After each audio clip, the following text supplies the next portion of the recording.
The slippery slope toward World War III just took another dangerous turn.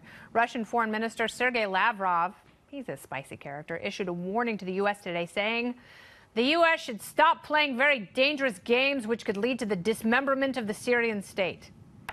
It's pretty dismembered right now. This comes a week after U.S. airstrikes reportedly killed up to 200 Russian mercenaries in Syria.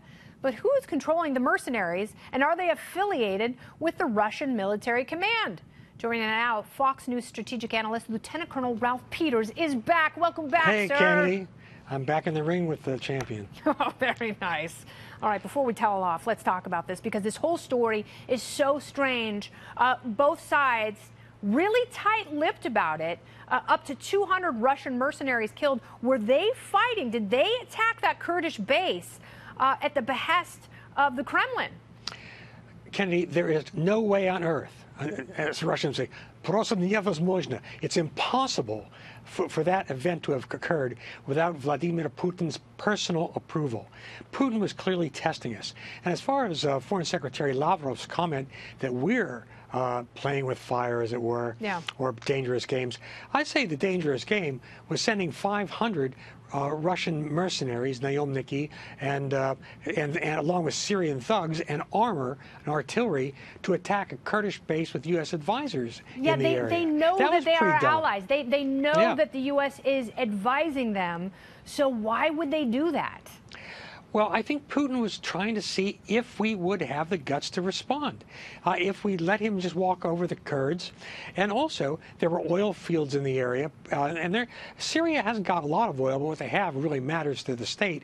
So this was a twofer. They would get to see if America would really ante up and fight back, but they'd also, if we didn't respond, grab the oil fields from the Kurds. So, again, I just go back to this. Whatever else we can argue about it, in the Russian system, there is no way it could have happened with Vladimir Putin's approval. And the Russians are saying, oh, well, only 5 Russians died. Look, if only 5 Russians were on that battlefield, well, if only 5 were there, if only 1 was there, it wouldn't happen without Putin's approval. It's not the way their system works.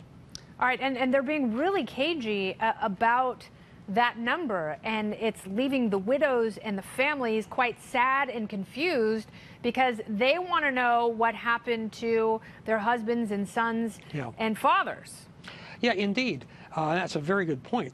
Just today, there was a Russian report of a mother in the Rostov area who wants her son to have military honors.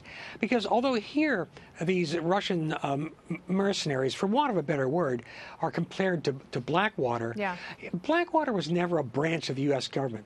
And this group of mercenaries called the Wagner Group, it's an auxiliary set. It's a false flag organization. It's set up to give Russia, Putin, I'd say implausible denial, have them do the dirty work rather than Russian troops. But in fact, the Wagner Group, and there's a bizarre funding through Putin's friends, it is essentially an arm of the Russian security services and military. Yeah, well, I mean, a lot more questions than answers. I appreciate you shedding light on it. We will keep an eye on the story. Please come back and let's discuss further. I'm glad to. Thank you, Lieutenant Colonel.